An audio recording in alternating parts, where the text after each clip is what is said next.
Templates, sometimes called recipes, are essentially blueprints for something that we want to accomplish. They're very helpful from an organizational standpoint and help us to create standards and procedures, as well as to help automate redundant tasks. Over the course of this video, we're going to be talking about what templates are and why they are so important to us. Think of a template like a cooking recipe. The cooking recipe serves as a starting point for us to cook something, such as a brownie, as the template serves as our starting point for creating a render. We don't have to follow the recipe exactly, but there will always be specific things that we need to do to accomplish our task of creating a cookie, such as creating the cookie dough. This specific task can be thought of as a part or step of the template, such as the render settings, or asset injections, or another vital part that is required in order to create a render. This cookie dough can be created in many different ways. We may use a different type of flour or sugar, or add more or less of each ingredient to alter the end result.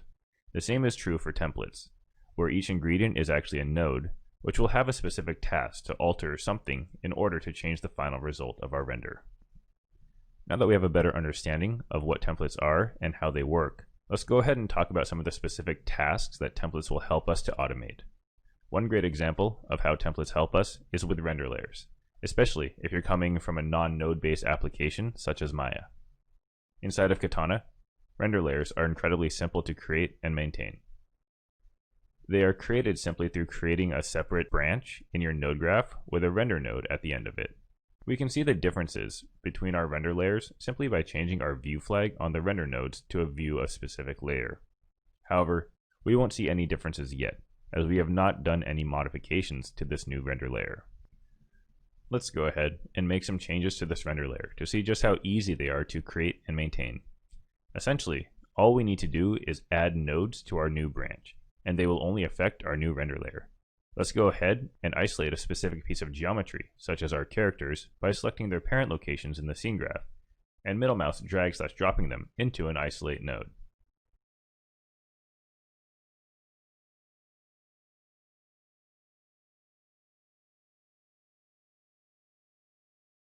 Now if we toggle back and forth between our render nodes with the view flag, we can see that only our characters are visible inside of this new render layer. Now that we've created a new render layer, the templating process makes it incredibly easy to pass this render layer setup to other artists on our team to reuse. In its simplest form, we could copy/paste these nodes and email them to someone. However, there are other options, such as macros, which are essentially a collection of nodes that we can load with the tab menu, and live groups, which are essentially mini templates that are saved to disk that we can reference into any Katana session.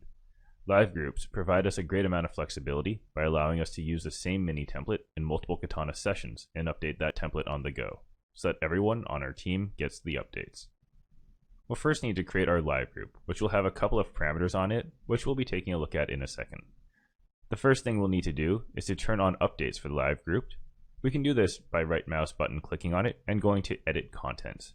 As we can see, the lightning bolt to the left of the live group has turned yellow, which in Katana means that we are now setting values at this location. One important thing to note is that container nodes, such as live groups and group nodes, do not have ports created for us by default. The easiest way to create these new ports is to simply press the plus button on the center of the node, and then middle mouse drag and drop any node that has ports connected to it into this area. We can see that the node has remained connected to the other nodes outside of this live group and created the ports for us. Now we've got our very first template set up. In this case, we've got a really simple example as it's just one node. However, you can put as many nodes as you'd like inside of a live group and make them as complex or as simple as you'd like. Now that we have our template ready, we still need to publish it somewhere that other people can access it and then access it. To do this, we'll jump over to the parameters and see that we have one called source. Right now, this is empty, as we are only working with a local version of the live group. However, when we load a live group in, this is the place that we'll be placing the path on disk to where the live group file is located. In order to publish this template to disk, we'll need to right mouse button over the node and go to Publish and Finish Editing Contents. This will pop up a dialog asking us where we'd like to save this live group on disk.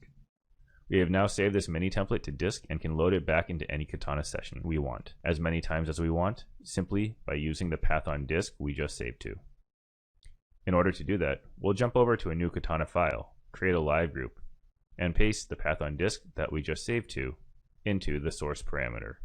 Now, if we look inside of the live group by pressing Control plus middle mouse button on it, we can see that we have a reference to the isolate node that was previously created. One important thing to note is that simply changing one live group will not change all of them. You'll have to publish it by using the Publish and Finish Editing Contents option and save it to the same place on disk to get the live groups to propagate to everyone that is using this node. I hope this gives you a better understanding of templates and how to start using them inside of Katana. This is really just the tip of the iceberg of the power that comes with templates. Please let us know in the comments below what you'd like to learn next about templates in Katana.